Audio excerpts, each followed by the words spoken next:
கர்த்தருடைய பரிசுத்த நாமத்திற்கு ஸ்தோத்திரம். டெலிவரன்ஸ் நியூஸ் பார்வையாளர்கள் நேயர்கள் அனைவரையும் கர்த்தராகிய இயேசுவின் நாமத்தினாலே இன்றைக்கு நாங்கள் வரவேற்கிறோம். நேற்றைய தினத்திலே ஒரு அருமையான காரியத்தை நாம் விவாதித்தோம். அதற்கு நல்லபடியாய் உங்களுடைய சப்போர்ட் கிடைத்தது, நல்லபடியாய் உங்களுடைய ஒத்துழைப்பு கிடைத்தது. நிறைய பேர் நீங்கள் லைக் எல்லாம் கொடுத்தீர்கள். ஸ்தோத்திரம், நன்றி, கர்த்தருக்கு ஸ்தோத்திரம். இன்றைய தினத்திலே ஒரு புதிய காரியத்தை பற்றி நாம் கலந்துரையாட இருக்கிறோம். இன்றைய தலைப்பு 4 விதமான சுவிசேஷங்கள். 4 விதமான சுவிசேஷங்கள் என்ற தலைப்பிலே இன்றைக்கு நாம் கலந்துரையாட இருக்கிறோம். நிறைய கருத்துக்களை இன்றைக்கு நாம் பரிமாறிக்கொள்ள போகிறோம்.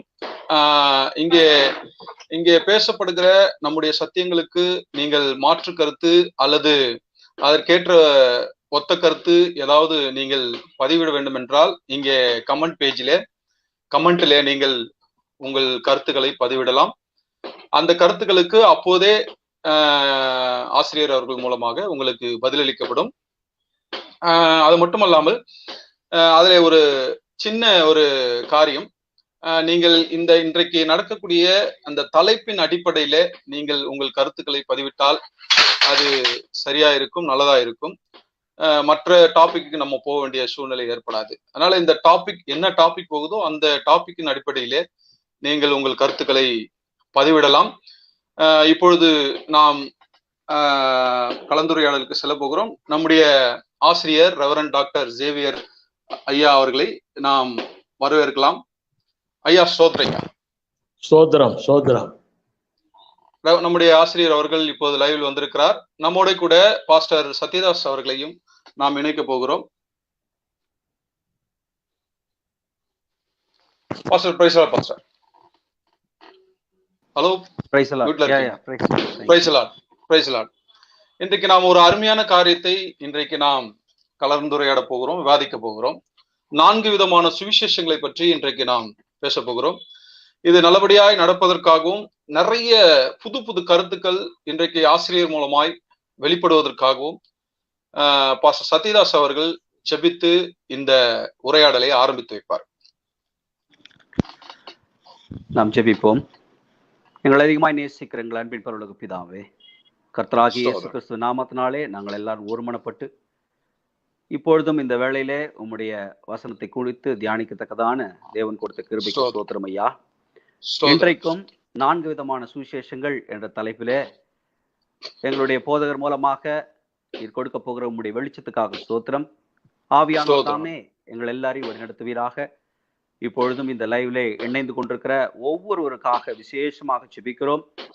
கர்த்தாவே, இப்படிப்பட்டதான வேத சத்தியங்களை நாங்கள் ஆழமாகவும் பகுத்தறிந்து காரியங்களை ஆண்டவரே கர்த்தாவே நாங்கள் புரிந்து கொள்ளும்படியாகவும் எங்கள் ஆவியானவர்களை வழிநடத்துவீராக. இப்பொழுதும் கர்த்தாவே, இதை எங்களுக்கு கொடுக்கிறதான இந்த செய்தியை கொடுக்கிறதான எங்களுடைய போதகர் நம்முடைய கரங்களை ஒப்பு கொடுக்கிறோம். ஆவியானவர் தாமே ஆளுகை செய்து அவருடைய வாயிலே வார்த்தைகளை அருளி வெளிச்சத்தை எங்களை எல்லாருக்கும் நீ கொடுக்கொண்டுமாய் ஜெபிக்கிறையா. கர்த்தாவே, இந்த அரங்கில் இணைந்திருக்கிற பாஸ்டாம் கலைவானவர்களையும் உடைய கரங்களை ஒப்பு கொடுக்கிறோம். அவரையும் ஆசீர்வதியும். இன்னும் இணைந்து கொண்டிருக்கிற ஒவ்வொருவரையும் உடைய கரங்களை ஒப்பு கொடுக்கிறோம். இது அநேகருக்கு ஆண்டவரை ஷேர் பண்ணப்பட்டு இந்த வார்த்தைகள் போய் சேர கர்த்தர் கிருபை தருவீராக. உம்முடைய நாமம் மகிமைப்படட்டும். கர்த்தாவே, இன்றைக்கு சுவிசேஷங்கள் ஆங்காங்கே வித்தியாசமான காரியங்கள் நடந்து கொண்டிருப்பதாய் கேள்விப்படுகிறோம். எது சுவிசேஷம்? வேதம் சொல்லும் சுவிசேஷம் என்ன? எத்தனை விதமான சுவிசேஷங்கள் இருக்கிறது? யார் எதை அறிவிக்க வேண்டும்? சபைக்கு என்னது? சபைக்கு வெளியே என்னது? வரப்போகும் சுவிசேஷம் என்னது? வந்து போன சுவிசேஷம் என்னது? எல்லாவற்றையும் எங்கள் தேவன் போதர் மூலமா என் தேவன் கொடுக்க போகிறதுக்காய் ஸ்தோத்திரம். உம்முடைய கரங்களை ஒப்பு கொடுக்கிறோம். இயேசுவின் நாமத்தில் வேண்டிக் கொள்கிறோம் எங்கள் ஜீவன் உள்ள பிதாவே. ஆமென். ஆமென். ஸ்தோத்திரம். ஆமென். இப்பொழுது ஆசிரியர் அவர்கள் ஒரு அரை மணி நேர செய்தியாக உங்களுக்கு கருத்துக்களை வேதத்தின் கருத்துக்களை உங்களுக்கு சொல்லுவார்கள். நம்ம எல்லோரும் அரை மணி நேரம் செய்தியை கேட்போம். பிற்பாடு அதில் வருகிற கேள்விகள் அதில் நீங்கள் கமெண்டாக பதிவிடலாம். அந்த செய்தியின் அடிப்படையில் வருகிற கேள்விகளை நீங்கள் கமெண்டாக பதிவிடலாம். நாமும் ஒரு சில கேள்விகளை வைத்திருக்கிறோம். ஆசிரியர் அவர்கள் உரையாடலை முடித்து நாம் கேள்விகள் எல்லாம் கேட்போம். ஆசிரியர் அவர்கள் இப்போது செய்தி கொடுப்பார். நாம் எல்லாரும் கேட்கலாம். ஸ்தோத்திரையா, வாங்க. ஸ்தோத்திரம். இன்றைக்கு நம் தேவன் நமக்கு கொடுத்திருக்கிற செய்தி 4 விதமான சுவிசேஷங்கள். கர்த்தருடைய பரிசு நாமத்துக்கு ஸ்தோத்திரம். 4 சுவிசேஷம் என்ற உடனே நம்ம எல்லாருடைய எண்ணங்களும் நினைவுகளும் மத்தேயு, மார்க்கு, லூக்கா, யோவான் இதன் மேல்தான் ஞாபகம் வரும். என்றால் இவைகளைத்தான் சுவிசேஷம் என்று பலர் நினைத்துக் கொண்டிருக்கிறார்கள். அவைகளெல்லாம் சுவிசேஷம் அல்ல, அவைகளெல்லாம் சுவிசேஷ புத்தகங்கள், சுவிசேஷத்தை பற்றி சொல்லக்கூடிய புத்தகங்கள். இன்றைக்கு நாம் கர்த்தருடைய பெரிதான கிருபையினாலே வேதம் சொல்லுகிற 4 சுவிசேஷங்களை உங்களுக்கு நான் சொல்ல போகிறேன். சுவிசேஷம் என்றாலே நற்செய்தி. இயேசுவின் பிறப்பை சுவிசேஷம் என்று கிறிஸ்தவ வட்டாரம் சொல்லிக் கொண்டிருக்கிறது. இயேசுவின் பிறப்பை சுவிசேஷம் என்று கிறிஸ்தவ வட்டாரம் சொல்லிக் கொண்டிருக்கிறது. அதற்கு ஆதாரமாய் லூக்கா 2ஆம் அதிகாரம் 10ஆம் வசனத்தை அவர்கள் சொல்லுவார்கள். நான் அந்த வசனத்தை வாசிக்கிறேன். தேவதூதன் அவர்களை நோக்கி, பயப்படாதிருங்கள், இதோ எல்லா ஜனத்துக்கும் மிகுந்த சந்தோஷத்தை உண்டாக்கும் நற்செய்தி உங்களுக்கு அறிவிக்கிறேன். நற்செய்தி. இந்த இடத்துல நீங்கள் ஆங்கிலத்திலே படித்தீர்கள் என்றால் குட் டைடிங்ஸ் என்று போடப்பட்டிருக்கிறது. நற்செய்தி என்றாலே ஆங்கிலத்திலே காஸ்பல் என்றுதான் போட வேண்டும். இங்கு நற்செய்தியை உங்களுக்கு அறிவிக்கிறேன் என்றால் காஸ்பலை உங்களுக்கு அறிவிக்கிறேன் என்று போடவில்லை, மாறாக குட் டைடிங்ஸ் என்று உள்ளது. குட் டைடிங்ஸ் என்று சொன்னாலே ஒரு நல்ல செய்தி என்று அர்த்தம். நமது வீடுகளிலே, கிராமங்களிலே, எல்லா இடங்களிலுமே காதுகுத்து, கல்யாணம், குழந்தை உண்டாகுதல், பிறப்பு, இப்படி பலதரப்பட்ட காரியங்கள் எல்லாம் நல்ல செய்தி நல்ல செய்தி என்று சொல்லுவார்கள். திருமணம் முடித்த உடனே கூட 2-3 மாசம் 6 மாசம் ஆகிறதுக்குள்ள கேட்பாங்க, ஏதாச்சும் செய்தி இருக்குதா? ஆக குழந்தை உருவாகிறது ஒரு நற்செய்தி. இப்படிப்பட்ட நற்செய்தியை தான் குட் டைடிங்ஸ் என்று சொல்லப்படுகிறது. மற்றபடி காஸ்பல் என்றால் சுவிசேஷம். விசேஷம் வேற, சுவிசேஷம் வேற. சுவிசேஷம் மகா விசேஷம். அதனால பிறப்பு என்பது விசேஷம்தான். உண்மை, இயேசு கிறிஸ்துவுடைய பிறப்பு என்பது விசேஷம்தான். அவர் பிறக்காவிட்டால் சுவிசேஷமே இல்லை. ஆனால் அதற்கு மேலே, விசேஷத்துக்கு மேலே சுவிசேஷம் என்ற ஒன்று இருக்கிறது. சுவிசேஷம் என்றாலே இயேசு கிறிஸ்துவுடைய மரணம், உயிர்த்தெழுதல், இதை பற்றிய காரியங்களை, ரட்சிப்புக்கு அடுத்த காரியங்களை சொல்லக்கூடியவை என்று வேதம் சொல்லுகிறது. உங்களுக்கு நான் ஒரு காரியத்தை தெரியப்படுத்த விரும்புகிறேன். இந்த சுவிசேஷம் என்பது, மகாமகா நற்செய்தி என்பது ஆதி முதல் வேதத்திலே சொல்லப்பட்டிருக்கிறது. நிறைய பேருக்கு, இதை கேட்டுக்கொண்டிருக்கிற எல்லோருக்கும் நிறைய பேருக்கு ஆச்சரியமாய் இருக்கும். நிறைய பேருடைய எண்ணங்கள் எல்லாம் எப்படி என்றால், இயேசு பிறந்ததுக்கு அப்புறம் தான் நற்செய்தி என்றெல்லாம் நினைத்துக் கொண்டிருப்பார்கள். ஆனால் ஆதி முதலே நற்செய்தி சொல்லப்பட்டிருக்கிறது. ஆதியிலே நம்முடைய விசுவாச தகப்பன் ஆபிரகாம் இருந்தானே, அந்த ஆபிரகாமுக்கே நற்செய்தி சொல்லப்பட்டதாய் கலாத்தியர் 3ஆம் அதிகாரம் 8ஆம் வசனத்திலே சொல்லப்பட்டிருக்கிறது. நான் அதை வாசிக்கிறேன், கேளுங்கள். தேவன் விசுவாசத்தினாலே புறஜாதிகளை நீதிமான் ஆக்குகிறார் என்று வேதம் முன்னாக கண்டு, உனக்குள் சகல ஜாதிகளும் ஆசீர்வதிக்கப்படும் என்று ஆபிரகாமுக்கு சுவிசேஷமாய் முன்னறிவித்தது. என்ன சுவிசேஷமாய் சொல்லப்பட்டது? புறஜாதிகளை விசுவாசத்தினாலே நீதிமானாய் தேவன் ஆக்கப் போகிறார். இது எப்ப இது நடக்கும்? புறஜாதிகளை விசுவாசத்தினாலே தேவன் நீதிமானாய் ஆக்கப் போகிறார் என்பதை முன்னாக கண்டு. இது எப்ப நடக்கும்? இயேசு கிறிஸ்துவின் மரணம், உயிர்த்தெழுதலுக்கு பிற்பாடுதான் இது நடக்க போகிறது.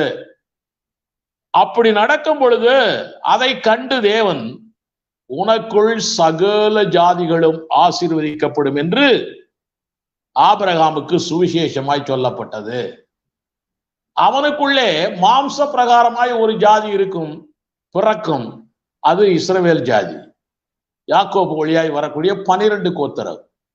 அது அல்லாமல் ஆண்டவர் சொல்லுகிறார், அந்த ஜாதிக்கு மாத்திரம் ஆசீர்வாதம் இல்லப்பா, சகல ஜாதிகளுக்கும், உலகத்தினுடைய அத்தனை பேருக்கும், இந்தியர்கள், அமெரிக்கர்கள், இப்படி யார் இருந்தாலும் சரி, அல்லது தமிழன், மலையாளி, கன்னடர், யாரா இருந்தாலும் சரி, உலகத்தில் உள்ள சகல ஜாதிகளும் உனக்குள் ஆசீர்வதிக்கப்படும். உனக்குள், ஆபிரகாமுக்குள்.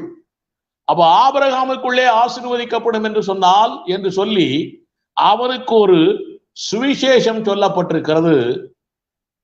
விசுவாசத்தினாலே புற ஜாதிகளை நீதிமானாக்குறதை தேவன் முன்கூட்டியே முன்குறித்திருக்கிறார் என்ற அந்த சுவிசேஷம் சொல்லப்பட்டிருக்கிறது. ஆக இந்த சுவிசேஷம் ரட்சிப்பு கடத்த சுவிசேஷமாய்த்தான் இருக்கிறது. இதை பற்றி பழைய ஏற்பாட்டிலே நிறைய இடங்களிலே சொல்லப்பட்டிருக்கிறது. 1 நாளாகவும் 16ஆம் அதிகாரம் 23ஆம் வசனத்திலே எழுதப்பட்டிருக்கிறது. சங்கீதம் 96:2, ஏசாயா 41:27, ஏசாயா 52:7, ஏசாயா 61:1, இப்படி பல வசனங்களிலே சுவிசேஷங்கள், ரட்சிப்பு கடத்த சுவிசேஷங்கள் சொல்லப்பட்டிருக்கிறது. ஒன்றை மாத்திரம் உங்களுக்கு நான் வாசிக்கிறேன். 1 நாளாகவும் 16ஆம் அதிகாரம் 23ஆம் வசனம் சொல்லுகிறேன். பூமியின் சகல குடிகளே, சகல குடிகளே, வெறுமனே பூமியின் குடிகளே என்று சொல்லியிருந்தால் ஒருவேளை இஸ்ரவேல் பூமியின் குடிகளை மாத்திரமே சொல்லி இருக்கிறார் என்று நாம் நினைக்கலாம். ஆனால் இங்கே பூமியின் சகல குடிகளே கர்த்தரை பாடி நாளுக்கு நாள் அவருடைய ரட்சிப்பை சுவிசேஷமாய் அறிவியுங்கள். ஆக ஆதி முதல் சுவிசேஷம் வேதத்திலே சொல்லப்பட்டு கொண்டே இருக்கிறது. அப்படியானால் ஆதி முதல் சொல்லப்பட்ட சுவிசேஷத்திலே பிரதானமாய் ரட்சிப்புக்கு அடுத்த சுவிசேஷம் தான் அதிகமாய் சொல்லப்பட்டிருக்கிறது என்று நாம் பார்த்தோம். ஆபிரகாமுக்கும் அப்படித்தான் சொல்லப்பட்டிருக்கிறது என்று நாம் தியானித்தோம் கலாத்தியர் 3:8 வழியாய். இன்றைக்கு இந்த வேதத்துல என்னென்னவெல்லாம் சுவிசேஷங்கள் சொல்லப்பட்டிருக்கின்றன, பலதரப்பட்ட சுவிசேஷங்கள் சொல்லப்பட்டிருக்கிறதாய் வேதத்திலே நாம் படிக்கிறோம். வரிசையாய் நான் உங்களுக்கு சொல்லுகிறேன். தயவு செய்து இதை கேட்கிறவர்கள், பார்க்கிறவர்கள் தயவு செய்து ஆவியானவருடைய ஏவுதலோடு இதை நீங்கள் பார்க்கும்படி, கேட்கும்படி அன்போடு உங்களை கேட்டுக்கொள்கிறேன். 1வது ரட்சிப்பின் சுவிசேஷம். இது 1 கொரிந்தியர் 15ஆம் அதிகாரம் 1 முதல் 5 வசனங்களிலே பவுலப்போஸ்தலன் விளக்கமாய் எழுதியிருக்கிறார். இதை நான் வாசிக்க போகிறேன், தயவு செய்து கேளுங்கள். அன்றியும் சகோதரரே, நான் உங்களுக்கு பிரசங்கித்த சுவிசேஷத்தை மறுபடியும் உங்களுக்கு தெரியப்படுத்துகிறேன். ஆக பவுல் பிரசங்கித்த பிரசங்கமே இதுதான், சுவிசேஷமே இதுதான். அதை மறுபடியும் கொழுந்து பட்டணத்துக்கு சொல்லுகிறாராம். சகோதரரே, நான் உங்களுக்கு பிரசங்கித்த சுவிசேஷத்தை மறுபடியும் உங்களுக்கு தெரியப்படுத்துகிறேன். நீங்களும் அதை ஏற்றுக்கொண்டு அதிலே நிலைத்திருக்கிறீர்கள். நான் உங்களுக்கு பிரசங்கித்த பிரகாரமாய் நீங்கள் அதை கை கொண்டிருந்தால் அதனாலே நீங்கள் ரட்சிக்கப்படுவீர்கள். ஆக இந்த சுவிசேஷம் ரட்சிக்கப்படுவதற்கான சுவிசேஷம். மற்றபடி உங்கள் விசுவாசம் விருதாவாய் இருக்குமே. நான் அடைந்ததும் உங்களுக்கு பிரதானமாக ஒப்புவித்ததும் என்னவென்றால், கிறிஸ்துவானவர் வேத வாக்கியங்களின்படி நமது பாவங்களுக்காக மரித்து, அந்த சுவிசேஷம் என்னவா, கிறிஸ்துவானவர் வேத வாக்கியங்களின்படி நமது பாவங்களுக்காக மரித்து அடக்கம் பண்ணப்பட்டு வேத வாக்கியங்களின்படி 3ஆம் நாளில் உயிர்த்தெழுந்து கேபாவுக்கும் பின்பு 12 தரிசனமாறார். இதுதான் நற்செய்தி, இதுதான் ரட்சிப்பின் நற்செய்தி. இந்த சுவிசேஷத்தை கேட்டுதான் கொரிந்து பட்டணத்தார் ரட்சிக்கப்பட்டிருக்கிறார்கள். இதைத்தான் நான் ஆதி முதல் சொல்லிக் கொண்டிருக்கிறேன் என்று பவுல் எழுதுகிறார். இதை பவுல் 2 தீமோத்தேயு 2ஆம் அதிகாரம் 8 முதல் 10 வசனங்களிலே சொல்லி இருக்கிறார். 2 தீமோத்தேயு 1:10 சொல்லி இருக்கிறார். கொலோசியர் 1:23, எபேசியர் 1:13 போன்ற பல இடங்களிலே பவுல் எழுதியிருக்கிறார். இந்த ரட்சிப்பின் சுவிசேஷத்தை, ரட்சிப்புக்கு அடுத்த சுவிசேஷத்தை, இயேசு கிறிஸ்துவின் மரணம், அடக்கம், உயிர்த்தெழுதல், இந்த ரட்சிப்புக்கு அடுத்த சுவிசேஷத்தை வேதம் தேவனின் சுவிசேஷம் என்று சொல்லுகிறது. ரோமர் 1:1. ஏனென்றால் இது தேவனால் ஏற்படுத்தப்பட்ட சுவிசேஷம். ரோமர் 1:1.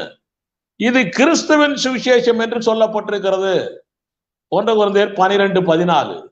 ஏனென்றால் இது கிறிஸ்துவால் உருவான சுவிசேஷம்.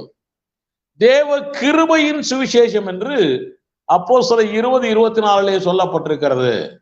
தேவ கிருபையினால் நீங்களும் நானும் ரட்சிக்கப்பட்டோம். எபேசியர் 2:8 சொல்லுகிறது, தேவ கிருபையினாலே தான், விசுவாசத்தினாலே நீங்களும் நானும் ரட்சிக்கப்பட்டிருக்கிறோம்.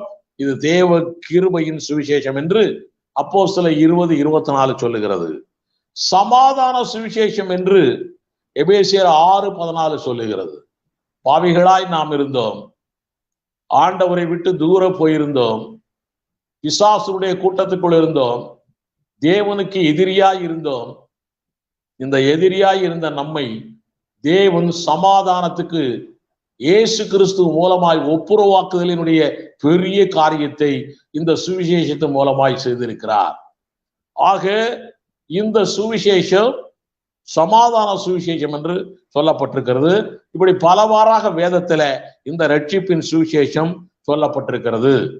இந்த ரட்சிப்பின் சுவிசேஷத்தால் தான் நீங்களும் நானும் ரட்சிக்கப்பட்டிருக்கிறோம், கிறிஸ்தவன் என்று சொல்லிக் கொண்டிருக்கிறோம். என்னை பற்றி கேளுங்கள், சொல்லுகிறேன். ஒரு காலத்துல நான் நாத்திகனாயிருந்தவன், கடவுள் இல்லை, இல்லவே இல்லை என்று சொல்லிக்கொண்டு பெரியார் கட்சியிலே பெரிய ஆளாய் இருந்தவன். நான் இன்றைக்கு இயேசு கிறிஸ்துவை பற்றி பிரசங்கிக்கிறேன் என்றால், அன்றைக்கு நான் இயேசுவை ஏற்றுக்கொண்டேன் என்றால், அதற்கு காரணம் அவர் எனக்கு அற்புதம் செய்தார், அதிசயங்களை செய்தார் என்பதால் அல்ல. அற்புதங்களும் அதிசயங்களும் எல்லா இடங்களிலும் நடக்கிறது. வேளாங்கண்ணியிலும் நடக்கிறது, திருப்பதியிலும் நடக்கிறது, மெக்கா மதீனாவிலும் நடக்கிறது, நம்முடைய சபைகளிலும் நடக்கிறது. அற்புத அடையாளங்கள் நடக்கிறது என்பதற்காக நான் அவரை ஏற்றுக்கொள்ளவில்லை. நான் ஏற்றுக்கொண்ட காரணம் என்ன தெரியுமா? ஒரு சரித்திர புருஷர், ஒரு மனிதன், இயேசு என்ற பெயரிலே இந்த பூமியிலே வாழ்ந்தவர், இவர் மரணத்தை ஜெயித்தாராமே. ஆண்டாண்டு காலம் அழுது புரண்டாலும் மாண்டவர் வருவரோ இம்மாநிலத்து, செத்தவன் மறுபடியும் பிழைக்க முடியுமா? எங்காவது சரித்திரம் சொல்லுகிறதா?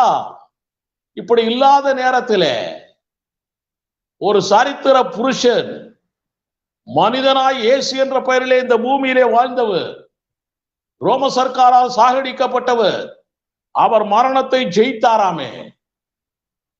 இவருடைய மரணத்தை ஜெயித்தார் என்பதை கேட்டேன், ரட்சிப்புக்குள்ளே வந்து விட்டேன். ஒரு மனிதனாலே மரணத்தை ஜெயிக்க முடியும் என்றால் இந்த மனிதன் தாயா தெய்வம். இந்த மனிதனுக்கு மேலே யாராவது மரணத்தை ஜெயித்தவர்கள் இருந்தால் சொல்லுங்கள், அவரை தெய்வமாய் ஏற்றுக்கொள்ளுகிறேன் என்று சொல்லிவிட்டு அன்றைக்கு நான் பெரியார் கட்சியிலிருந்து வெளியே வந்தேன். கர்த்தருடைய நாமத்துக்கு மகிமை உண்டாவதாக. ஆக ரட்சிப்பின் சுவிசேஷம்தான் என்னை கொண்டு வந்தது. இந்த ரட்சிப்பின் சுவிசேஷத்தை சொல்லி இன்றைக்கு நாம் ஆத்மாதாயம் செய்து கொண்டே இருக்கிறோம்.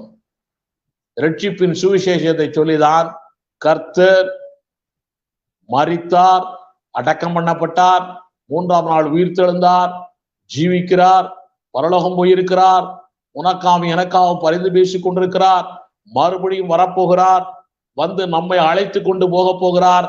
இப்படிப்பட்ட சுவிசேஷத்தை சொல்லி சொல்லிதான் நாம் ஆதாயம் செய்து கொண்டிருக்கிறோம். இதற்காகவே நீங்களும் நானும் அழைக்கப்பட்டிருக்கிறோம். இதற்காகத்தான் நீங்களும் நானும் அழைக்கப்பட்டிருக்கிறோம். இதைத்தான் பேதுரு சொல்லுகிறார். 1 பேதுரு 2ஆம் அதிகாரம் 9ஆம் வசனத்திலே சொல்லுகிறார். அவர் அந்தகார இருளில் நின்று ஆச்சரியமான ஒளியிற்கு அழைக்கப்பட்ட அந்த புண்ணியருடைய புண்ணியத்தை சொல்லுவதற்காகவே நீயும் நானும் அழைக்கப்பட்டிருக்கிறோம். ஆக முதலாவது வேதத்திலே விளக்கப்பட்ட சுவிசேஷம் ரட்சிப்பின் சுவிசேஷம். இரண்டாவது சுவிசேஷத்தை உங்களுக்கு சொல்ல போகிறேன். இரண்டாவது சுவிசேஷம் மகிமையின் சுவிசேஷம். ரட்சிப்பின் சுவிசேஷத்தால் ரட்சிக்கப்பட்ட தேவ பிள்ளைகளுக்கு சபையிலே சொல்ல வேண்டிய சுவிசேஷம் ஒன்று இருக்கிறது. சபையிலே சொல்லணும். ரட்சிக்கப்பட்ட தேவ பிள்ளைகளுக்கு சபை என்றாலே ரட்சிக்கப்பட்ட தேவ பிள்ளைகளுடைய கூட்டம் தான் சபை, மற்றதெல்லாம் சபை இல்லை. ரட்சிப்பின் சுவிசேஷத்தால் ரட்சிக்கப்பட்ட தேவ பிள்ளைகளுக்கு சபையிலே சொல்ல வேண்டிய சுவிசேஷம்தான் மகிமையின் சுவிசேஷம். இந்த மகிமையின் சுவிசேஷத்திற்கு தான் 5 விதமான ஊழியத்தை ஆண்டவர் நம்முடைய சபையிலே கொடுத்திருக்கிறார். 5 விதமான ஊழியத்தை ஆண்டவர் நம்முடைய சபையிலே கொடுத்திருக்கிறார். இது எபேசியர் 4ஆம் அதிகாரம் 11 முதல் 13 வசனம் வரை சொல்லப்பட்டிருக்கிறது. நான் வாசிக்கிறேன், கேளுங்கள். மேலும் நாம் அனைவரும்னா சபையார் அனைவரும், ரட்சிக்கப்படாதவங்களை பத்தி இல்ல, புறஜாதியாரை பத்தி அல்ல. நாம் அனைவரும் தேவனுடைய குமாரனை பற்றும் விசுவாசத்திலும் அறிவிலும் ஒருமைப்பட்டவர்களாகி கிறிஸ்துவுடைய நிறைவான வளர்ச்சியின் அளவுக்கு தக்கதாக பூரண புருஷராகும் வரைக்கும் பரிசுத்தவான்கள் சீர்பொருந்தும் பொருட்டு. யார் பரிசுத்தவான்கள்? ரட்சிக்கப்பட்ட தேவனுடைய பிள்ளைகள் எல்லாம் பரிசுத்தவான்கள். பாவத்திற்கு மரித்து நீதிக்கு பிழைத்திருக்கிற அத்தனை பேரும் பரிசுத்தவான்கள். பரிசுத்தவான்கள் சீர்பொருந்தும் பொருட்டு சுவிசேஷ ஊழியத்தின் வேலைக்காகவும் கிறிஸ்துவின் சரீரமாகிய சபையானது பக்தி விருத்தி அடைவதற்காகவும் அவர் சிலரை அப்போஸ்தலராகவும் சிலரை தீர்க்கதரிசிகளாகவும் சிலரை சுவிசேஷகராகவும் சிலரை மேய்ப்பராகவும் போதகராகவும் ஏற்படுத்தினார் என்று வேதம் சொல்லுகிறது. இந்த 5 விதமான ஊழியத்தை செய்கிறவர்கள் மகிமையின் சுவிசேஷத்தை சொல்லுகிறவர்கள். இது கிறிஸ்தவர்களுக்கு சபையாருக்கு சொல்லப்பட வேண்டியவை. அப்படி சொல்லிவிட்டால் சபையாருக்கு என்னதான் நடக்கும்? ரட்சிப்பின் சுவிசேஷத்தை கேட்டு கிறிஸ்துவுக்குள் வந்து விட்டான், சபைக்குள்ளே நுழைந்து விட்டான். இவனுக்கு மகிமையின் சுவிசேஷத்தை சொல்லுகிறார்களே, இதனாலே பிரயோஜனம் என்று பலர் கேட்கலாம். உங்களுக்கு சொல்லுகிறேன், மகிமையின் சுவிசேஷத்தை சொல்லிவிட்டால் இம்மையிலே அந்த சபையாருக்கு, ரட்சிக்கப்பட்ட தேவ பிள்ளைகளுக்கு இம்மையிலே 100 ஆசீர்வாதம், மறுமையிலே நித்திய ஜீவன். இப்படி பெறுவதற்காக சொல்லப்படுகிற மகிமையின் சுவிசேஷம். மார்க் 10ஆம் அதிகாரம் 29, 30. இம்மையிலே 100 ஆசீர்வாதம், மறுமையிலே நித்திய ஜீவன். இதுக்காகத்தாயா நீ எல்லாம் கிறிஸ்தவனா வந்திருக்கிற? நீ கிறிஸ்தவனா வந்து விட்டாயா, உனக்கு இம்மையிலே ஆசீர்வாதம் உண்டு, 100 ஆசீர்வாதம் உண்டு, மறுமையிலே நித்திய ஜீவன் உண்டு. இதை சொல்லிக் கொடுப்பதுதான் மகிமையின் சுவிசேஷம். ஒன்று, இதை சொல்லிக் கொடுப்பது மகிமையின் சுவிசேஷம். இரண்டாவது, இந்த மகிமையின் சுவிசேஷம் என்ன செய்கிறது? இயேசுவுடைய வருகையிலே இந்த ரட்சிக்கப்பட்ட தேவ பிள்ளைகளை சேர்வதற்காய் வழிவகுக்கிறது.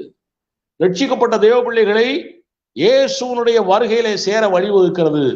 தீத்து 2ஆம் அதிகாரம் 11 முதல் 13 வசனங்களை வாசிக்கலாம். மூன்றாவது காரியம் மகிமையின் சுவிசேஷம் நமக்கு செய்கிறது என்ன தெரியுமா? ஆரோக்கியமான உபதேசத்தை அறியாதபடிக்கு சாத்தான் ரட்சிக்கப்பட்ட தேவனுடைய கண்களை மூடி வைத்திருக்கிறான். சரியா பிரைட்னஸ் வரக்கூடாது, பிரகாசம் வரக்கூடாது என்று வைத்திருக்கிறான். விசுவாசத்திலே வளரக்கூடாது என்று வைத்திருக்கிறான். இப்படி ஆரோக்கியமான உபதேசத்தை அறியாதபடிக்கு சாத்தானால் மறைக்கப்பட்டிருக்கிற விசுவாசிகளுடைய கண்கள் பிரகாசமாக வேண்டும். இவனுடைய அறியாமை மாற வேண்டும். பழைய ஏற்பாட்டிலே சொல்லப்பட்டிருக்கு, ஓசியா 4:6 அறியாமையால் இவர்கள் எல்லாம் சங்காரமாகிறார்கள் என்று எழுதப்பட்டிருக்கிறது. ஆக அறியாமை மாற வேண்டும். கள்ள உபதேசங்களும் கள்ள தீர்க்கதரிசனங்களும் ஒழிய வேண்டும்.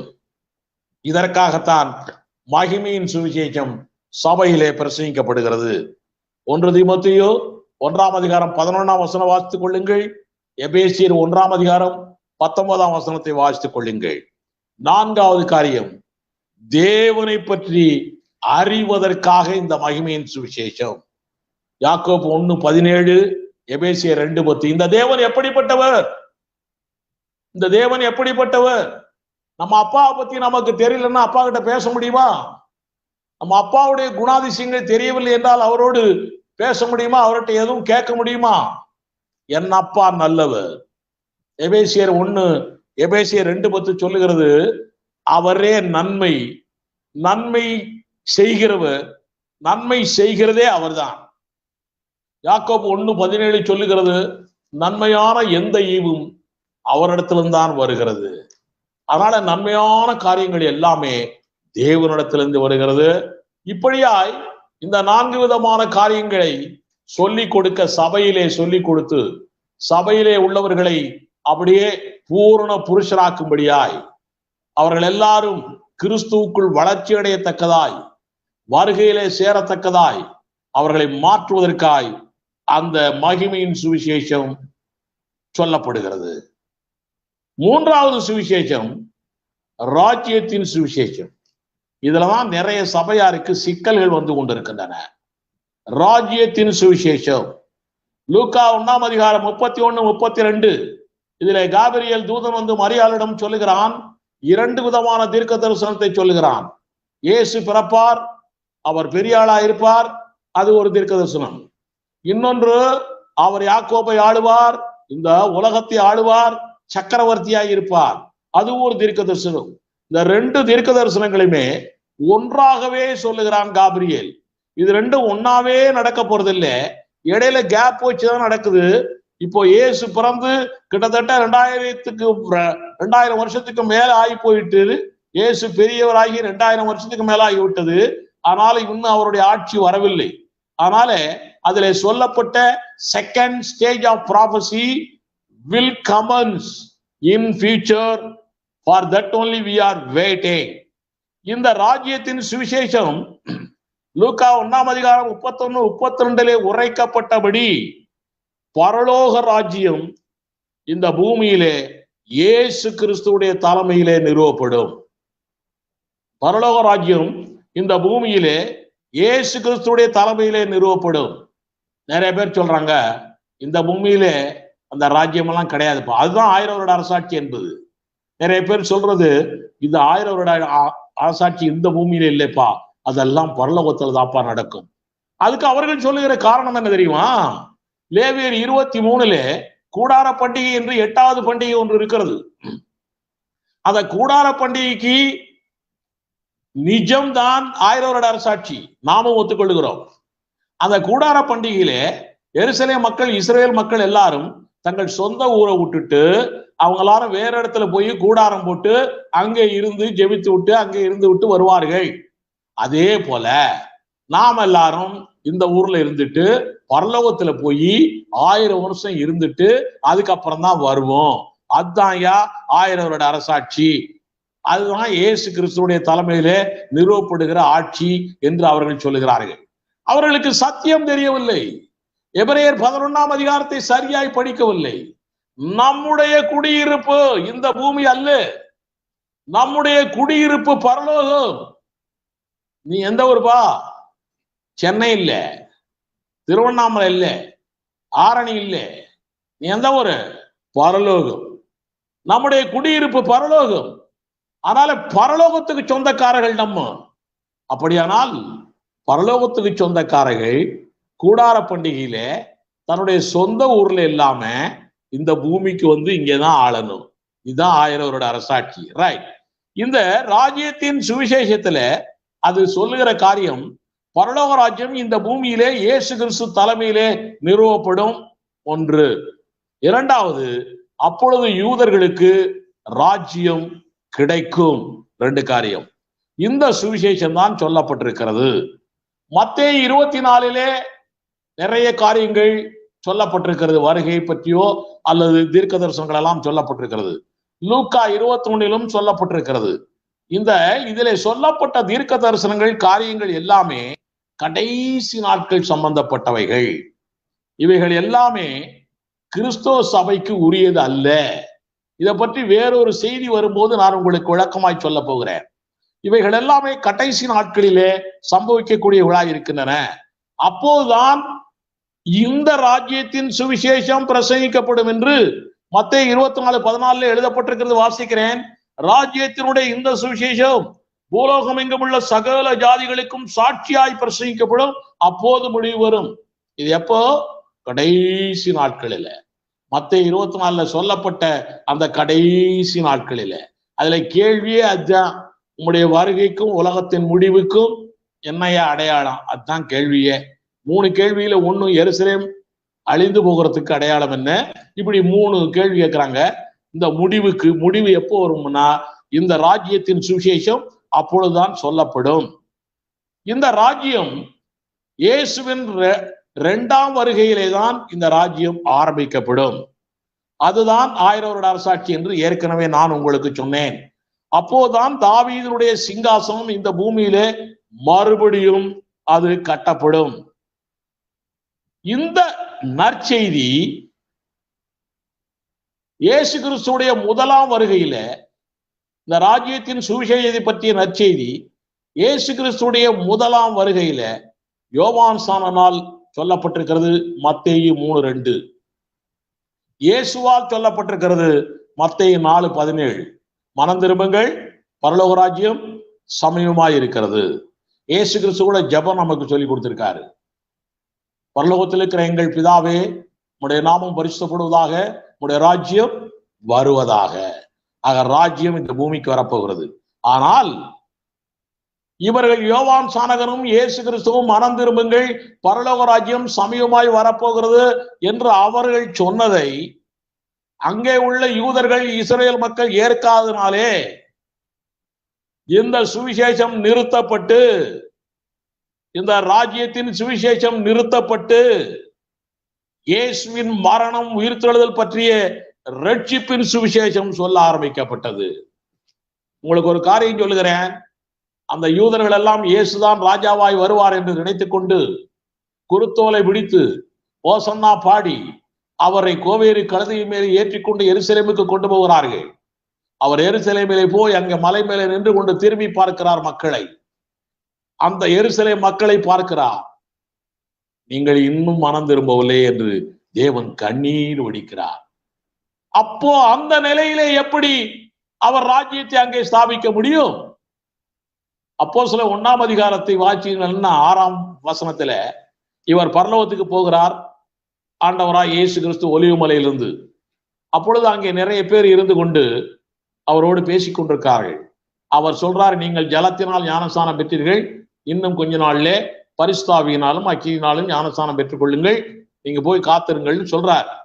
அப்ப அவர்கள் கேட்கிற கேள்வி, போதகரே, இப்பொழுதா எங்களுக்கு ராஜ்யத்தை கொடுப்பி? அப்ப இஸ்ரவேல் people are mainly they are having the idea of getting the ruling. இஸ்ரவேல்ல ராஜ்யம் தேவைப்படுகிறது அவர்களுக்கு. அப்ப ஆண்டவர் சொன்னாரு, பிதாவுக்கு அடுத்த காரியங்களை ஒன்னும் நினைக்காதீங்க, அதெல்லாம் அது பாட்டுக்கு நடக்கும்னு சொல்லிட்டு போயிட்டார். ஆக பழைய ஏற்பாட்டிலும் சரி, எல்லா காரியங்களிலும் சரி, யூதர்கள் ராஜ்யம் வேண்டும் வேண்டும் வேண்டும் என்று அடிமைப்பட்டவர்கள் கேட்டுக்கொண்டுதான் இருக்கிறார்கள். இந்த ராஜ்யம் வரத்தான் போகிறது. அந்த ராஜ்யத்தை பற்றி சொல்லக்கூடிய சுவிசேஷம் தான் ராஜ்யத்தின் சுவிசேஷம். இது கிறிஸ்தவர்களுக்கு உரியதல்ல. அந்தி கிறிஸ்துவின் காலத்திலே தான் மறுபடியும் இந்த ராஜ்யத்தின் சுவிசேஷம் சொல்லப்படும். 2 சாட்சிகளால் சொல்லப்படும், 1,44,000 பேர்களால் சொல்லப்படும். இப்படி இது இஸ்ரேல் மக்களுக்கு சொல்லப்படும். அப்பொழுது இஸ்ரேல் மக்கள் எல்லாரும் மனம் திரும்புவார்கள். இது முக்கியமாக இஸ்ரேலருடைய ரட்சிப்புக்காகத்தான் இந்த சுவிசேஷம் மெயினா இருக்கிறது. வரப்போகிற பரலோக ராஜ்யத்துக்காகத்தான் இந்த ராஜ்யத்தின் சுவிசேஷம் இருக்கிறது. 4வது சுவிசேஷம் நித்திய சுவிசேஷம். நம் தேவனை இரட்சகராக சொல்லுகிறது ரட்சிப்பின் சுவிசேஷம் என்று நாம் பார்த்தோம். நம் தேவனை இரட்சகராக அல்ல, சிருஷ்டிகராக தொழுது கொள்ள அழைக்கப்படும் அழைப்பு தான் நித்திய சுவிசேஷம். சிருஷ்டிகராய் என்னை உண்டாக்கினவர். இந்த நித்திய சுவிசேஷம் இந்துக்கள், முஸ்லிம்கள், சீக்கியர்கள் எல்லாருமே சொல்லுகிறார்கள், அவர்தான் நம்மளை உண்டாக்கினார், அவர்தான் நம்மை உண்டாக்கினார் என்று. இது ஏதேன் முதல் இயேசு கிறிஸ்து வரைக்கும் நித்திய சுவிசேஷம் எல்லாருக்கும் சொல்லப்பட்டிருக்கிறது. எப்படி? தேவன் சிருஷ்டித்த சிருஷ்டிப்புகள் இருக்கின்றன பத்தியலா, வானம், பூமி, கடல், ஆறுகள் எல்லாமே இந்த சிருஷ்டிக்கப்பட்டவைகளாலேயே இந்த நித்திய சுவிசேஷம் வெளிப்படுத்தப்பட்டிருக்கிறது. ரோமர் 1ஆம் அதிகாரம் 20ஆம் வசனத்தை வாசிக்கலாம். நான் வாசிக்கிறேன். காணப்படாதவைகளாகிய அவருடைய நித்திய வல்லமை, தேவத்துவம் என்பவைகள் உண்டாக்கப்பட்டிருப்பவைகளினாலே உலகம் உண்டானது முதற்கொண்டு தெளிவாய் காணப்படும். ஆதலால் அவர்கள் போக்கு சொல்ல இடமில்லை. இதுதான் நித்திய சுவிசேஷம். அவர் சிருஷ்டித்தார், அவரே படைத்தார், அவர்தான் நம்மை படைத்தவர் என்பதை சொல்லுகிற நித்திய சுவிசேஷம். இந்த நித்திய சுவிசேஷம் இருக்கிறதே, இது அந்திகிறிஸ்துடைய காலத்துல முத்தூது சொல்லப்படும் என்று நாம் அறிவோம். அதில் முதலாம் தூதனால் இந்த நித்திய சுவிசேஷம் சொல்லப்படுகிறது. வெளிப்படுத்தல் 14ஆம் அதிகாரம் 6ஆம் வசனத்திலே சொல்லப்பட்டிருக்கிறது. வாசிக்கிறேன். பின்பு வேறொரு தூதன் வானத்திலே பறக்க கண்டேன். அவன் பூமியில் வாசம் பண்ணுகிற சகல ஜாதிகளுக்கும், கோத்திரக்காரருக்கும், சகல ஜாதிகளுக்கும், இஸ்ரேல் மக்களுக்காக மாத்திரம் அல்ல, சகல ஜாதிகளுக்கும், கோத்திரக்காரருக்கும், பாஷைக்காரருக்கும், ஜன கூட்டத்தாருக்கும் அறிவிக்கத்தக்கதாக நித்திய சுவிசேஷத்தை உடையவனாய் இருந்து மிகுந்த சத்தமிட்டு தேவனுக்கு பயந்து அவரை மகிமைப்படுத்துங்கள். அவர் நியாய தீர்ப்பு கொடுக்கும் வேளை வந்தது. வானத்தையும் பூமியையும் சமுத்திரத்தையும் நீர் ஊற்றுகளையும் உண்டாக்கினவரையே தொழுது கொள்ளுங்கள் என்று கூறினான். நித்திய சுவிசேஷத்தை உடையவனாய் இருந்து அவன் சொன்னது, நியாய தீர்ப்பு கொடுக்கும் வேளை வந்தது, தேவனுக்கு பயந்து அவரை மகிமைப்படுத்துங்கள், வானத்தையும் பூமியும் சமுத்திரத்தையும் நீரூற்றுகளையும் உண்டாக்கினவரையே தொழுது கொள்ளுங்கள் என்று முதலாம் தூதன் சொல்லுகிறான். இதை கேட்ட இஸ்ரவேலர்கள் மனம் திரும்புவார்கள். தேவன் ரெடீமர் மாத்திரமல்ல, இரட்சகர் மாத்திரமல்ல, கிரியேட்டர், படைத்தவர். இதை இரண்டையும் இஸ்ரேல் மக்கள் அந்த காலத்துல, அந்திகிறிஸ்து காலத்துல அறிய போகிறார்கள். அப்பொழுது கைவிடப்பட்ட புறஜாதிகள் இருப்பார்கள் தெரியுமா? அவர்கள் இந்த சிருஷ்டிகரை அதிகமாய் பார்க்கிறார்கள், யோசிக்கிறார்கள். அவரோடு சேர இரத்த சாட்சியாய் மரிக்கலாமா என்று சொல்லி கூட இரத்த சாட்சியாய் மரிப்பதற்கு இந்த சுவிசேஷம் பிரயோஜனப்படுகிறது. சுவிசேஷங்களையும் காலங்களையும் சரியாய் புரியாமல் நிறைய சபையார் தங்களுக்கு ஏற்றபடி சத்தியங்களை தற்போது சொல்லிக்கொண்டே இருக்கிறார்கள். இந்த காலம் ரட்சிப்பின் சுவிசேஷத்தின் காலம். மரணம், அடக்கம், உயிர்த்தெழுதல் இதை பற்றி சொல்லுகிற காலம். ரட்சிக்கப்பட்டவர்களுக்கு மகிமையின் சுவிசேஷத்தை சொல்லுகிற காலம். ஆனால் இன்றைக்கு 7ஆம் நாள் சபை என்ற ஒரு சபை இருக்கிறதே, அவர்கள் இதை பற்றியெல்லாம் முக்கியப்படுத்தாமல் நித்திய சுவிசேஷத்தை பற்றி சொல்லுகிறார்கள். படைப்பை பற்றியை சொல்லி, அதுல 7ஆம் நாள் ஆசரிப்பை பற்றி சொல்லி, இப்படியாய் நித்திய சுவிசேஷத்தை பற்றியை சொல்லிக் கொண்டிருக்கிறார்கள். இந்த காலகட்டத்துக்கு தேவையான சுவிசேஷத்தை சொல்லுவதில்லை. யெகோவா சாட்சிகள் என்ற ஒரு குரூப் இருக்குது. அந்த குரூப் ராஜ்யம் வந்து விட்டது, பரலோக ராஜ்யம் வந்து விட்டது என்று ராஜ்யத்தின் சுவிசேஷத்தை சொல்லிக் கொண்டிருக்கிறார்கள். சில ஆவிக்குரிய சபை ஊழியர்களும் சில டிவி ஊழியர்களும் கூட ராஜ்யத்தின் சுவிசேஷம், ராஜ்யத்தின் சுவிசேஷம் என்று சொல்லிக் கொண்டிருக்கிறார்கள். ஆவிக்குரிய சபைகளிலே மகிமையின் சுவிசேஷம் அதிகமாய் சொல்லப்படவில்லை. மகிமையின் சுவிசேஷம் அதிகமாய் சொல்லப்பட வேண்டும். பெயர் கிறிஸ்தவ பாரம்பரிய சபைகள் இருக்கின்றன பாருங்க, அந்த சபைகளிலே ரட்சிப்பின் சுவிசேஷமே இல்லை. இந்த செய்தியை கேட்டுக்கொண்டிருக்கிற சகோதரனே, சகோதரியே, ஊழியக்காரர்களே, பெரிய பெரிய தலைவர்களே, உங்களுக்கு சொல்லுகிறேன், தேவ ஜனமே, நீ விழித்தெழு. ஆவியானவர் உன்னையும் என்னையும் வழிநடத்துவாராக. இந்த 4 விதமான சுவிசேஷங்களை அறிந்து கொள். இன்றைக்கு நாம் இயேசுடைய ரகசிய வருகை வரைக்கும் நாம் சொல்ல வேண்டிய சுவிசேஷம் என்ன என்று தெரிந்து அதை சொல்லி ஆத்துமாதாயம் செய்து கொள்ளுங்கள். இயேசு சீக்கிரம் வருகிறார். ஆயத்தமாவோம், ஆயத்தமாக்குவோம். ஆமென், ஆமென், ஆமென்.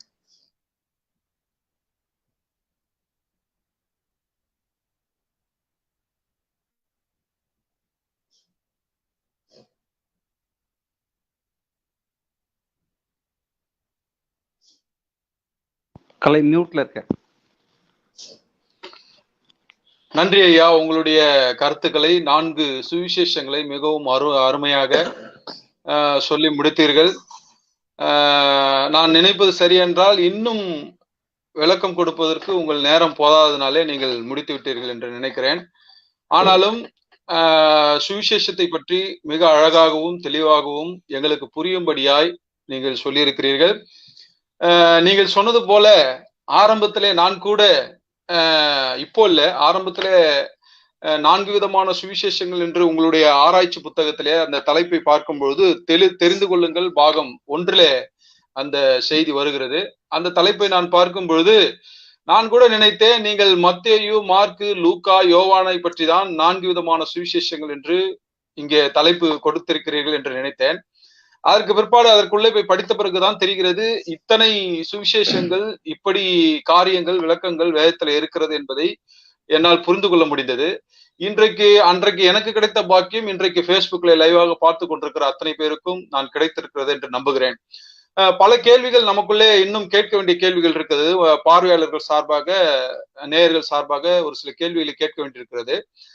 பாஸ்டர் சத்யதாஸ் கூட அவருடைய கருத்துக்களை வைத்துக் கொண்டிருக்கிறார். அதுக்கு முன்னாலே ஒரே ஒரு கமெண்ட் ஒண்ணு வந்திருக்குது. அந்த கமெண்ட்டை மாத்திரம் நம்ம பார்த்துட்டு அதுக்கு பதில் சொல்லிட்டு பாஸ்டர் சத்யதாஸ் அவர்கள் அவருடைய கருத்தை பதிவு செய்யலாம் என்று நினைக்கிறேன். அதுல 2 கமெண்ட் வந்திருக்குது. ஒண்ணு ஜாஷோ என்பவர் சொல்லியிருக்கிறார், தேவனுடைய ராஜ்யம் உங்களுக்குள் இருக்கிறதே என்று வேதம் சொல்லுகிறதே, அது எப்படி பாஸ்டர் அப்படி என்று கேட்டிருக்கிறார். அதுக்கு அவருக்கு உங்கள் பதிலை நீங்கள் பதிவு செய்யலாம் ஐயா. தேவனுடைய ராஜ்யம் நமக்குள்ளே இருக்கிறது என்று சொன்னால் அவர் கர்த்தர் கற்பித்த ஜெபத்திலே உம்முடைய ராஜ்யம் வருவதாக என்று ஜெபிக்க நமக்கு சொல்லிக் கொடுக்க தேவையில்லை. தேவனுடைய ராஜ்யம் உங்களுக்குள்ளே இருக்கிறது என்பது, நீங்கள் மத்தேயு 13ஆம் அதிகாரத்தை வாசித்தீர்கள் என்றால் ஆவிக்குரிய தேவனுடைய ராஜ்யம் தான் நமக்குள்ளே இருக்கிறது. அவரும் யோவான் ஸ்நானகனும் சொன்னது, மனம் திரும்புங்கள், தேவனுடைய ராஜ்யம் வரப்போகிறது என்று சொன்னார். அதை அவர்கள் ஏற்கவில்லை. அதனாலே ஆக்சுவல் தேவனுடைய ராஜ்யம் இல்லை. இப்போ ஆக்சுவல் தேவனுடைய ராஜ்யத்துக்குள்ளே நாம் இல்லை. நாம் ஆவிக்குரிய தேவனுடைய ராஜ்யத்துக்குள்ளே இருக்கிறோம். சபை இருக்கிறது, அவ்வளவுதான். ஆக்சுவல் தேவனுடைய ராஜ்யம் வரப்போகிறது.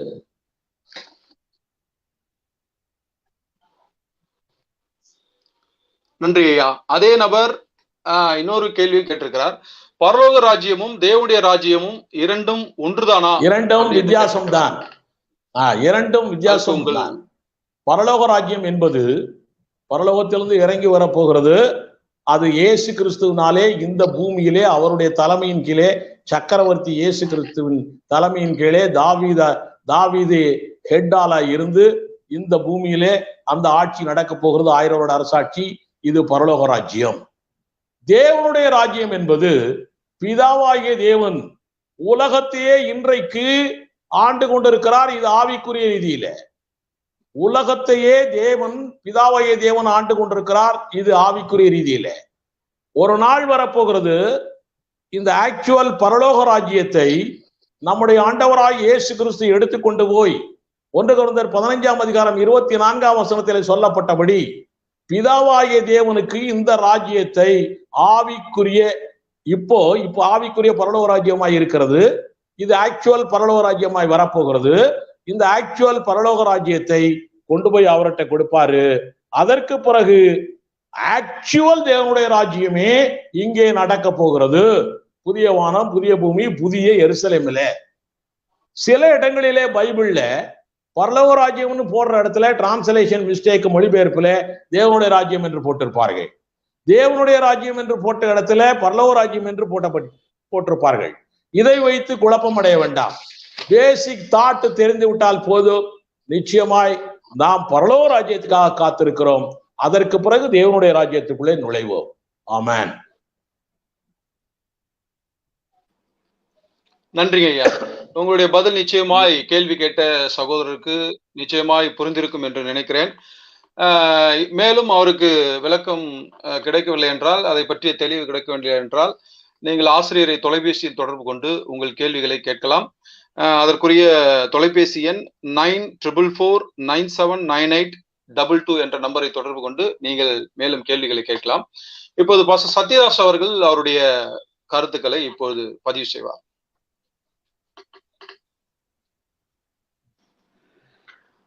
Okay, thank you pastor. அங்கிள், ரொம்ப அருமையா இன்னைக்கு நம்ம செய்தியை கேட்டோம். சுவிசேஷங்கள் 4 விதம் என்று சொல்லி நம்ம கேட்டோம். இப்போ நிறைய பேருடைய ஒரு ஒரு ஒரு விதமான அசட்டை பண்ணக்கூடிய ஒரு சில கமெண்ட்ஸ்லாம் நான் கேள்விப்பட்டிருக்கேன். விசேஷமா இந்த சுவிசேஷத்தை பத்தி இந்த அளவுக்கு நம்ம டீப்பா சொல்லும் பொழுது பெரிய பெரிய ஊழியக்காரர்களாக இருக்கக்கூடியவர்கள் கூட, அதாவது மக்களுடைய பார்வையில சுவிசேஷம் சொன்னாலே அது ஒண்ணுதாங்க, அது நீங்க இடத்துக்கு ஏற்றவாறும் மக்களுக்கு ஏற்றவாறும் அது அதனுடைய வார்த்தைகள் தான் வேறுபடுகிறது உள்ள அடிப்படையில இறைவன் ஆளுகிறார், அவர் படைத்தவர், அவரை ஏற்றுக்கொள்ள வேண்டும், அவர் யார் என்பதை குறித்ததான ஒரு செய்தி தான் அது சுவிசேஷம். அது ஒவ்வொரு காலகட்டத்திலே அப்படி நாம் அதை சொல்லுறதுனாலே அடிப்படையா இந்த சுவிசேஷத்தினுடைய சாராம்சம் ஒண்ணுதான், நீங்க இதை 4 பிரிக்க கூடாது அப்படி என்கிறதாக சொல்றாங்க. அது எப்படி எங்களுக்கு நம்ம புரிஞ்சுக்கிறது? அவர்கள் சரிதானா? வேத வசனங்களை சரியாய் புரியவில்லை என்று நான் நினைக்கிறேன், அல்லது சரியாய் படிக்கவில்லை என்று இருக்கிறேன்.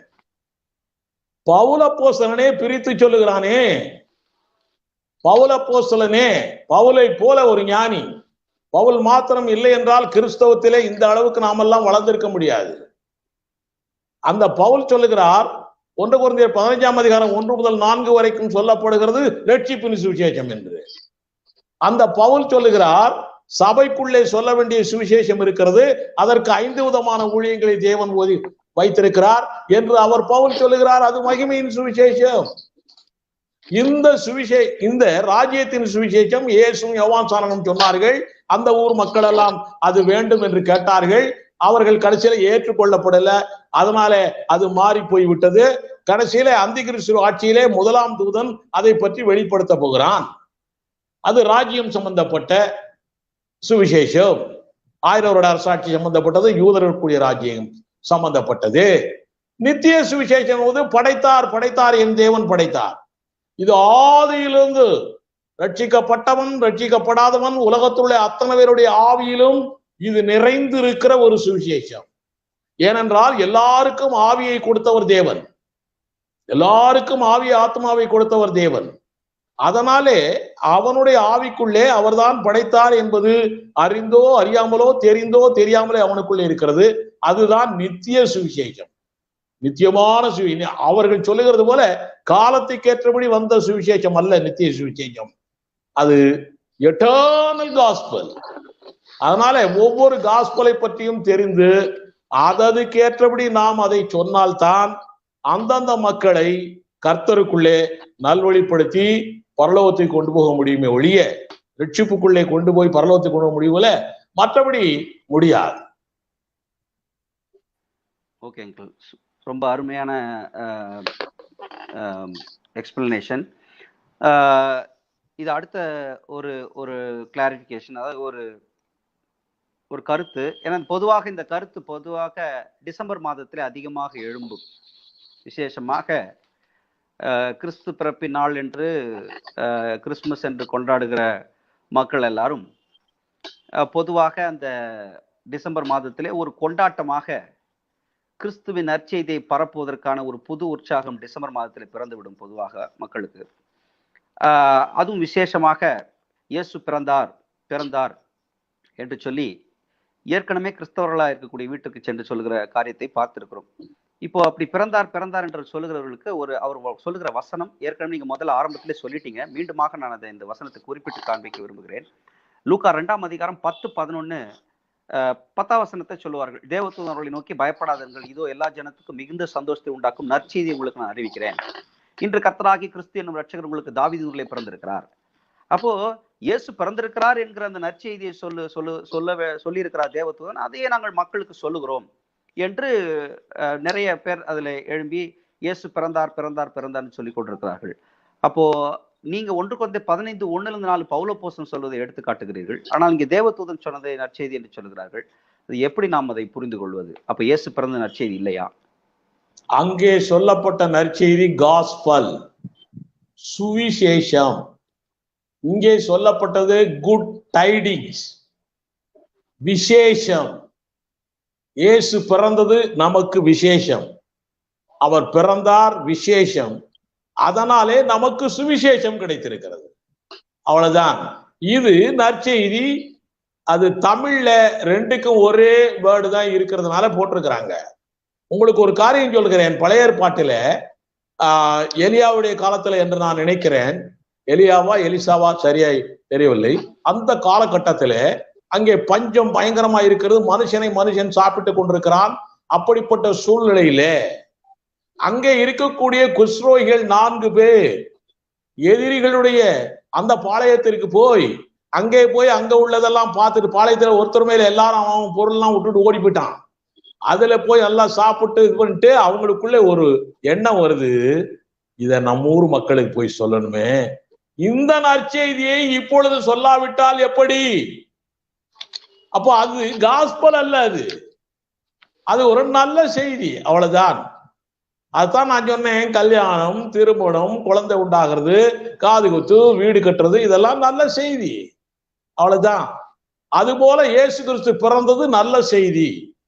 ஆனால் அது சுவிசேஷமாய் மாறுகிறது, காஸ்பலாக மாறுகிறது. ரைட். இப்போ அதுல லூக்கா 2:10 இதோ ஒரு நற்செய்தி உங்களுக்கு அறிவிக்கிறேன் சொல்லியாச்சு. என்னையா நற்செய்தின்னு சொல்லி அடுத்த வசனத்துல கூட பார்த்தா, இவர்களுடைய கருத்துக்கு நான் ஒரு காரியத்தை சொல்ல போகிறேன். அதுல எழுதியிருக்கிறது, நான் அதை மறுபடியும் வாசிக்கலாமா என்று நான் நினைக்கிறேன். லூக்கா 2:11 என்று நான் நினைக்கிறேன். அதுல எழுதப்பட்டு வாசிங்கோ. இன்று லூக்கா 2:11, இன்று கர்த்தராகிய கிறிஸ்து என்னும் இரட்சகர் உங்களுக்கு தாவீதின் ஊரிலே பிறந்திருக்கிறார். யாருக்கு பிறந்திருக்காராம்? கர்த்தராகிய கிறிஸ்து என்னும் இரட்சகர் உங்களுக்கு பிறந்திருக்கிறார். யோசேப்புக்கும் மரியாளுக்கும் அல்ல, மரியாளுக்கு பிறக்கல. தேவதூதனுடைய கருத்து, அதனுடைய பேசிக். அதாவது தேவதூதன் பல அர்த்தங்களிலே அந்த யூதர்களுக்கு சொல்லிக் கொடுக்கிறான், பல அர்த்தங்களிலே சொல்லிக் கொடுக்கிறான். அதுல எழுதியிருக்குது, இன்று கர்த்தராகிய கிறிஸ்து என்னும் இரட்சகர் பிறந்தவர். யாரு இரட்சகர்? அவர் எப்பொழுது இரட்சகரானார்? எப்பொழுது தேவகுமாரனாய் ரூபிக்கப்பட்டார்?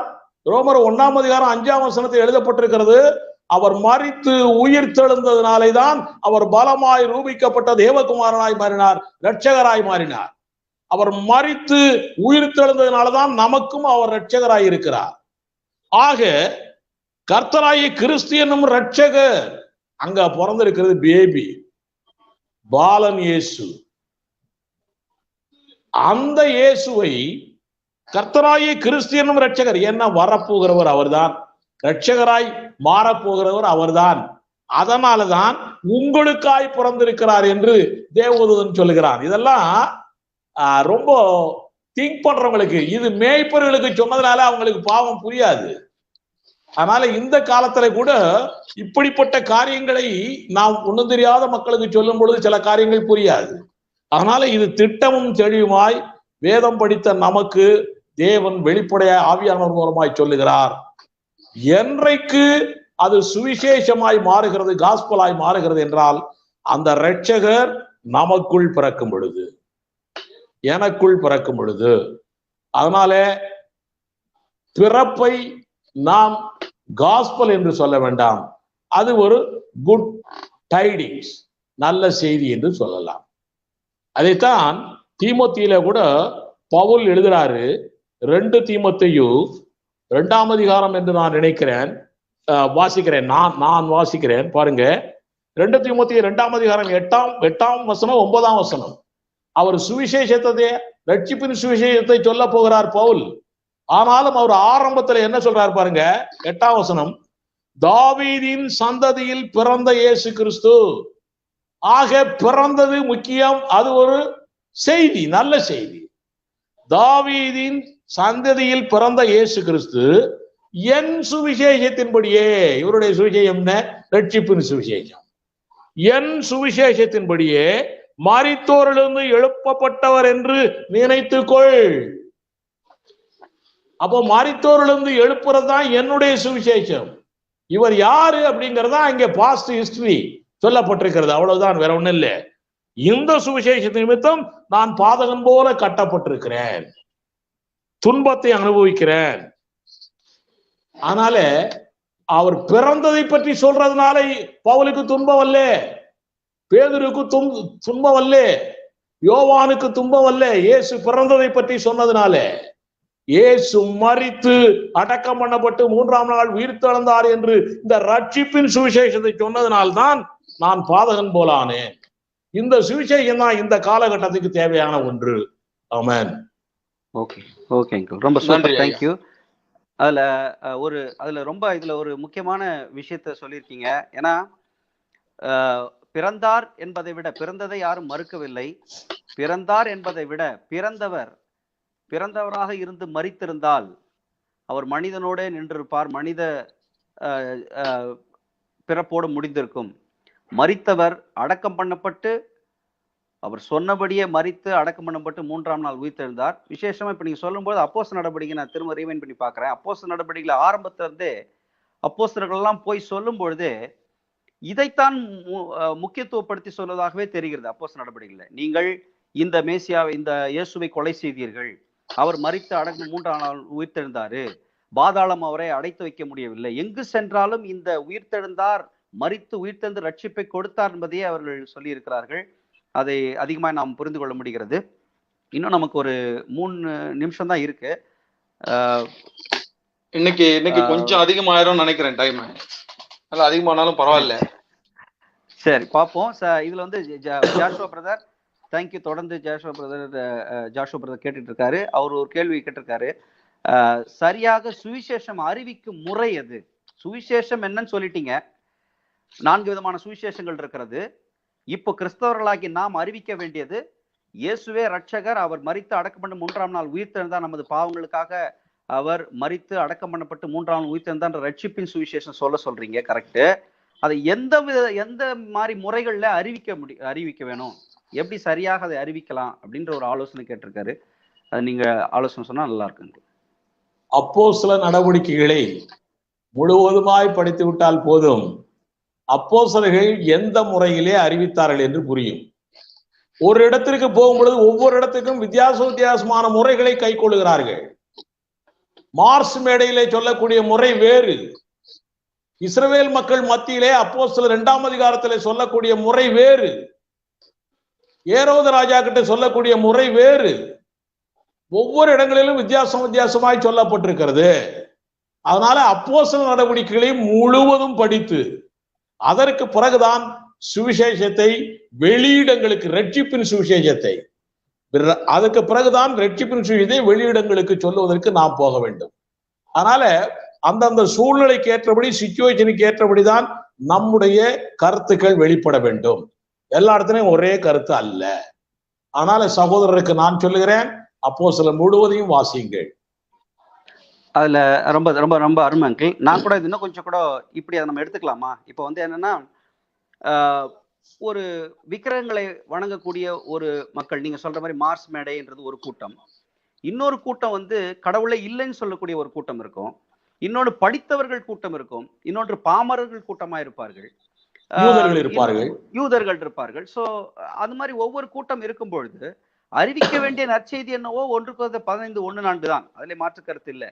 ஆனா இப்படிப்பட்ட கூட்டங்களிலே போய் அதை சொல்லும் பொழுது அப்போ அவர்களுடைய பண்பாடு, கலாச்சாரம், சிந்தனைகளுக்கு ஏற்றவாறு பல காரியங்களை தூண்டி அதை நாம் சொல்லி உணர்த்தி பிறகு இந்த ரட்சிப்பின் சுவிசேஷத்தை அவர்களுக்கு நாம் சொல்ல வேண்டும் என்றுதான் நீங்க சொல்ல வரீங்க, கரெக்ட் தானே? ஆமாம் ஆமாம், அப்படித்தான் சொல்ல வேண்டும்.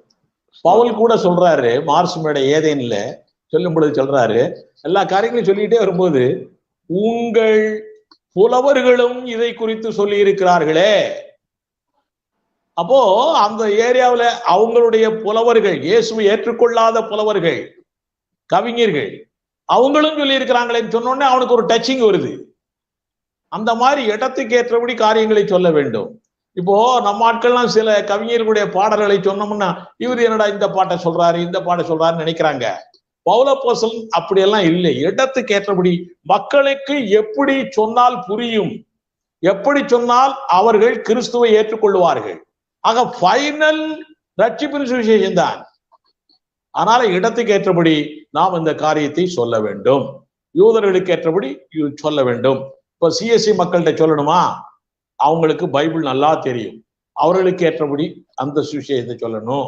கேத்தலிக் மக்கள்கிட்ட சொல்லணுமா, அவங்களுக்கு ஏற்றபடி. இந்துக்கள்கிட்ட சொல்லணுமா, முஸ்லீம்கிட்ட சொல்லணுமா, இப்போ பெரியார் கட்சியில் உள்ளவர்கிட்ட சொல்லணுமா, அதற்கேற்றபடி நம்முடைய பாஸ்டர் சத்யதாஸ் சொன்னபடி சொல்ல வேண்டிய கட்டாயத்திலே நாம் இருக்கிறோம். ஆவியானவர் நம்மை ஏவி கொண்டிருக்கிறார். நன்றி ஐயா, நன்றி. ஓகே, ஸோ நம்ம ஆல்ரெடி 1 hour முடிஞ்சிருச்சு. நம்ம ஏன் அந்த 1 hour நம்ம ரொம்ப பார்க்கணும்னு நான் விரும்புகிறேன்னா, மக்கள் வந்து ஓகேப்பா இவங்க வந்து இஷ்டத்துக்கு 1 மணி நேரத்துக்கு மேலே பேசிகிட்டே இருப்பாங்க அப்படின்ற ஒரு இம்ப்ரெஷன் கிரியேட் ஆகிடக்கூடாது. அதுக்காக நம்ம குறித்த நேரத்தில் நம்ம முடிக்கிறதா நல்லதுன்னு நான் நினைக்கிறேன். ஏன்னா அடுத்தடுத்து அவங்களுடைய வேலைக்கு போகிறவங்களாம் இருப்பாங்க அடுத்த நாள். ஸோ அதனால நம்ம வந்து புரிஞ்சு எடுத்துக்கலாம். இயல்பாக பேசினால் மக்களுக்கு புரியும். எப்படி இயல்பாக பேசினா மக்களுக்கு புரியும் என்று தெரில. இது வந்து நீங்க ஏற்கனவே ஐயா பேசியிருக்கிறத சரி சரி இயல்பா பேசினால் மக்களுக்கு புரியும். இவரு இயல்பா பேசினால் என்பது நம்ம டிஸ்கஷனை இயல்பா பேசினால் சொல்றாரா அல்லது விசேஷத்தை இயல்பா பேசினால் மக்களுக்கு புரியும் சொல்றாரான்னு தெரியல. அதை தெளிவுபடுத்தினா அதுக்குரிய பதில் கொடுக்கலாம். இயல்பு என்பது இயற்கையாய் பேச வேண்டும், அவர்கள் புரியும்படியாய் பேச வேண்டும். அதான் அவர்களுக்கு புரியும்படியாய் பேச சொல்றாரா? நமக்கும் அது கரெக்ட் தான். நாமும் அவர்களுக்கு புரியும்படியாய் மற்றவர்களுக்கு புரியும்படியாய் பேசணும். ரட்சிப்பின் சுவிசேஷத்தை சொல்லுகிறவர்களும் மற்றவர்களுக்கு புரியும்படியாய் சொல்லணும். அதனால அங்க போய் நின்றுக்கிட்டு வேற காரியங்கள்லாம் சொல்லிட்டு இருக்க கூடாது. அதான் பாயிண்டே. அதனால நாம் அவர்களுடைய மனதுக்கு ஏற்றபடி நாம் சொல்லணும். அதான் கேள்வி கேட்டவருடைய கேள்வி நமக்கு சரியாய் புரியல. மீண்டும் கூட அவர் நாளைக்கு புரிஞ்சிச்சு. பாஸ்டர் கலை புரிஞ்சிச்சு. அவர் சொல்லிட்டாரு, சுவிசேஷத்தை இயல்பாய் பேசி மக்களுக்கு புரிய வைக்கணும். இப்ப நம்ம டிஸ்கஷனுடைய இதை பத்தி அவர் பேசல. சுவிசேஷம் போய் சொல்லுகிற இடத்துல இயல்பாய் பேசணும். அது 100க்கு 100 உண்மை. ஏன்னா நிறைய பேர் பாமர மனிதனுக்கு என்ன லாங்குவேஜ் தெரியாதுன்னே அங்க போய் நின்று கொண்டு நான் அங்கே பார்த்தேன், இங்கே பார்த்தேன், இது பண்ணேன், அப்படி பண்ணேன்ற ஒரு இலக்கிய இலக்கணங்கள் சொல்லலாம் நம்ம பேச முடியாது. ஒவ்வொரு இடங்களுக்கு இப்போ நான் வந்து நார்த் மெட்ராஸ் போறேன் அப்படின்னா அவங்ககிட்ட போய் வந்து இயற்கையான தூய தமிழ்ல பேசினா அவனுக்கு புரியாது. அவன்கிட்ட போய் வந்து நம்ம வந்து பா இயேசு உன்னை பார்க்க வந்திருக்கிறாருப்பா, ஏசப்பா உனக்காக மரித்த அடக்கம் உன் பாவத்துக்காக மரிச்சிருக்காரு, அவனுக்கு இயல்பான ஒரு பாஷையில பேசணும். அப்படி பேசும்பொழுது அவனுக்கு ஈஸியா, அதாவது அவனுக்கு புரியும்படியாய் பேசணும் அப்படின்றத அங்கிள் சொன்ன மாதிரி நம்ம அப்படி கொண்டு போனா ரொம்ப நல்லா இருக்கும். கரெக்ட். கர்த்தருக்கு ஸ்தோத்திரம். போய் நரிக்குறவர்களுக்கு ஏற்ற மாதிரி பேசணும். ஆமாயா, நம்ம நிகழ்ச்சியின் நிறைவுக்கு வந்துவிட்டோம். அதனால மீண்டுமாய் நாம் நாளைக்கு சந்திக்க போகிறோம். அது வரைக்கும் இன்றைக்கு நமக்கு சப்போர்ட் செய்த அத்தனை பார்வையாளர்களுக்கும் அத்தனை நேயர்களுக்கும் இயேசுவின் நாமத்தினாலே நாங்கள் நன்றிகளை தெரிவித்துக் கொள்கிறோம். இது போன்ற பல ஆராய்ச்சி செய்திகள் நம்முடைய யூடியூப் இணையதளத்திலே டெலிவரன்ஸ் நியூஸ் என்ற சேனலிலே நீங்கள் போய் பலதரப்பட்ட செய்திகளை அங்கேயும் போய் காணலாம். பல தலைப்புகள் அடங்கிய செய்திகள் அங்கே இருக்கிறது. பல சத்தியங்கள் உங்களுக்கு அதுல இருக்கிறது. நீங்கள் போய் பார்த்து கொள்ளலாம். பல விவாதங்கள் இருக்கிறது. ஒன்லி ஜீசஸ்காரர்களோடு, எகோவா சாட்சிகளோடு, இஸ்லாமிய சகோதரர்களோடு செய்த பலதரப்பட்ட விவாதங்கள் எல்லாமே நம்முடைய வீடியோக்கள்ல இருக்கிறது. நம்முடைய ஆசிரியர் பல விவாதங்கள் செய்திருக்கிறார். அது மட்டுமல்லாமல் நம்முடைய ஆசிரியர் அவர்கள் எழுதிய 15 விதமான ஆராய்ச்சி புத்தகங்கள் நம்மிடத்துல இருக்கிறது. இது போல ஆயிரக்கணக்கான தலைப்பிலே ஆயிரக்கணக்கான செய்திகளை ஆசிரியர் அவர்கள் எழுதி வைத்திருக்கிறார். அதிலே ஓரிரு செய்திகளை தான் நாம் இப்போது விவாதித்துக் கொண்டிருக்கிறோம். இன்னும் பல செய்திகள் பின்தொடர்ந்து நமக்கு வந்து கொண்டிருக்கிறது. இந்த Facebook லைவ் சேனலில் நீங்கள் பல செய்திகளை பார்க்க போகிறீர்கள். எனக்கு புத்தக வாயிலாக சத்தியத்தை தெரிந்து கொள்ள வேண்டும் என்று நினைப்பவர்கள் நீங்கள் எங்களிடத்திலே புத்தகங்களையும் பெற்றுக்கொள்ளலாம். இந்த புத்தகங்கள் எல்லாமே உங்களுக்கு பணத்தை மையப்படுத்தி நாங்கள் புத்தகங்களை நாங்கள் கொடுக்க மாட்டோம். முதல்ல புத்தகங்கள் வாங்கி கொண்டு நீங்கள் பணம் மெதுவாக நீங்கள் செலுத்தலாம். அப்படிப்பட்ட ஒரு பெரிய ஆஃபர்லாம் நம்ம இடத்துல இருக்கிறது. அதனால நீங்கள் தொடர்ந்து நீங்கள் நம்முடைய சேனலை ஃபாலோ பண்ணுங்கள். தொடர்ந்து உங்களுடைய சப்போர்ட் எங்களுக்கு தாருங்கள். நாளைய தினத்திலே மீண்டும் நாம் சந்திக்க போகிறோம். அதற்கு முன்னாலே நாம் நிறைவு ஜெபம் செய்து நாம் எல்லோரும் விடைபெறலாம். நாம் எல்லோரும் ஜெபிக்கலாம். எங்களை அதிகமாக நேசித்து வழிநடத்துகிறதான அன்பின் பரலோக பிதாவே, இப்பொழுதும் கர்த்தாவே உம்முடைய பாதப்படியிலே வருகிறோம் ஆண்டவரே.